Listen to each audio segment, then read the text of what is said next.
მოგესალმებით. დღეს განვიხილავთ ბიზნეს სამყაროს ერთ-ერთ ყველაზე გავლენიან და რევოლუციურ წიგნს ლურჯი ოკეანის სტრატეგია. მისი ავტორები არიან ჩან კიმი და რენე მობორნი. ეს წიგნი არ არის მხოლოდ თეორია, ეს არის პრაქტიკული სახელმძღვანელო იმის შესახებ, თუ როგორ უნდა შეწყვიტოთ კონკურენცია და შექმნათ სრულიად ახალი საბაზრო სივრცე, სადაც კონკურენტები უბრალოდ არ არსებობენ. მოდით დავიწყოთ მთავარი მეტაფორით, რომელიც წიგნის სათაურშივია. ავტორები ბაზარს ყოფენ ორ ნაწილად: წითელ ოკეანეებად და ლურჯ ოკეანეებად. წითელი ოკეანე წარმოადგენს ყველა იმ ინდუსტრიას, რომელიც დღეს არსებობს. ეს არის ცნობილი საბაზრო სივრცე, სადაც თამაშის წესები დადგენილია. კომპანიები ერთმანეთს ეჯიბრებიან ბაზრის არსებული წილისთვის. რაც უფრო იზრდება კონკურენცია, მით უფრო მცირდება მოგების პერსპექტივა, ხოლო ბრძოლა მომხმარებლისთვის სისხლიან ხასიათს იღებს. აქედან მოდის სახელწოდებაც წითელი ოკეანე. ამის საპირისპიროდ ლურჯი ოკეანე აღნიშნავს ჯერ არ არსებულ ინდუსტრიებს, უცნობ საბაზრო სივრცეს, სადაც კონკურენცია უბრალოდ უმნიშვნელოა, რადგან თამაშის წესები ჯერ არ დაწერილა. აქ მოთხოვნა კი არ ნაწილდება, არამედ იქმნება. ზრდის შესაძლებლობა აქ სწრაფი და მომგებიანია. წიგნის მთავარი ქვაკუთხედი არის კონცეფცია, რომელსაც ფასეულობის ინოვაცია, ანუ value ინოვაცია ეწოდება.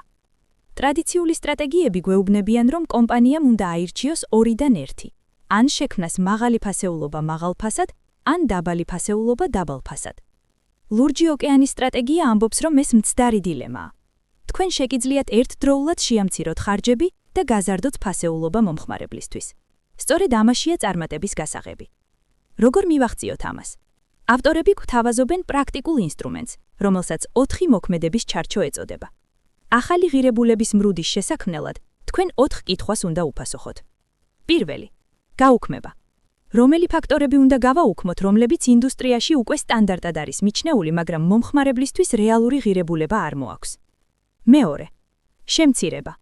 რომელი ფაქტორები უნდა შევამციროთ ინდუსტრიის სტანდარტზე ბევრად დაბლა, რათა დავზოგოთ ხარჯები? მესამე: გაზრდა. რომელი ფაქტორები უნდა გავზარდოთ ინდუსტრიის სტანდარტზე მაღლა, რითაც მომხმარებელს მეტ სარგებელს მივცემთ? და მეოთხე: შექმნა.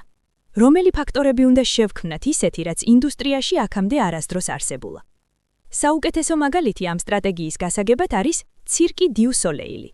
როდესაც მათ დაიწყეს ოპერირება, ცირკის ინდუსტრია კრიზისში იყო.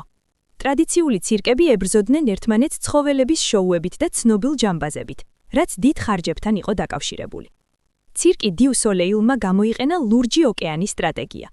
მათ გააუქმეს ცხოველების შოუები და ვარსკვლავი არტისტები, რითაც უზარმაზარი ხარჯები დაზოგეს. მათ შეამცირეს იუმორი და საფრთხის ელემენტები. მათ გაზარდეს უნიკალური არენის მნიშვნელობა. და რაც მთავარია, მათ შექმნეს თეატრალური სიუჟეტი, მხატვრული მუსიკა და დახვეწილი ქორეოგრაფია. შედეგად მათ შექმნეს სრულიად ახალი გასართობი ფორმატი, რომელიც არც ტრადიციული ცირკი იყო და არც თეატრი. მათ მოიზიდეს სრულიად ახალი აუდიტორია, ზრდასრული ადამიანები და კორპორატიული კლიენტები, რომლებიც მზად იყვნენ გადაეხადათ ბილეთში ბევრად მეტი, ვიდრე ჩვეულებ ცირკში. წიგნი ასევე გვასწავლის, რომ ლურჯი ოკეანის შექმნა არ არის ერთჯერადი აქტი, ეს არის პროცესი. ავტორები გვთავაზობენ 6 პრინციპს, რომელთა დაცვაც აცილებელია. პირველი პრინციპი: საბაზრო საზღვრების გადახედვა.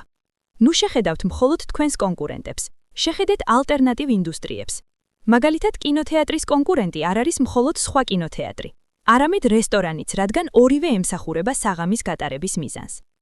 მეორე პრინციპი: ფოკუსირება დიდ სურათზე და არა ციფრებზე. ნუ ჩაიძირებით დეტალურ ფინანსურ ცხრილებში დაგეგმის საწყის ეტაპზე. გამოიყენეთ სტრატეგიული ტილო, რათა ვიზუალურად დაინახოთ თქვენი პოზიცია ბაზარზე. მესამე პრინციპი: არსებული მოთხოვნის მიღმა გახედვა. ნუ ეცადოთ მხოლოდ არსებული კლიენტების შენარჩუნებას. იფიქრეთ არა მომხმარებლებზე. რატომ არ ყიდულობენ თქვენს პროდუქტს? სწორედ მათშია ზრდის უდიდესი პოტენციალი. მეოთხე პრინციპი: სწორი სტრატეგიული თანმიმდევრობის დაცვა. ჯერ დარწმუნდით, რომ თქვენი იდეა მომხმარებელს სარგებელს მოუტანს. შემდეგ დაადგინეთ მისაღები ფასი. შემდეგ დათვალეთ ხარჯები და ბოლოს გაუმკლავდით დაბრკოლებებს. მეხუთე და მეექვსე პრინციპები ეხება უკვე სტრატეგიის შესრულებას, ორგანიზაციული დაბრკოლებების გადალახვას და სტრატეგიის ჩაშენება კომპანიის მენეჯმენტში. დასკვნის სახით შეიძლება ითქვას, რომ ლურჯი ოკეანის სტრატეგია მოგვიწოდებს სითამამეს. ნაცვლად იმისა, რომ ებრძოლოთ კონკურენტებს სისხლიან წითელ ოკეანეში, თქვენ გაქვთ შესაძლებლობა საკუთარი ინოვაციური ხედვით აღმოაჩინოთ მშვიდი ლურჯი ოკეანე, სადაც კონკურენცია უბრალოდ არარელევანტურია. მადლობა ყურადღებისთვის. გამოიწერეთ ჩვენი არხი კიდევ უფრო საინტერესო ბიზნეს ლიტერატურის მიმოხილვებისთვის.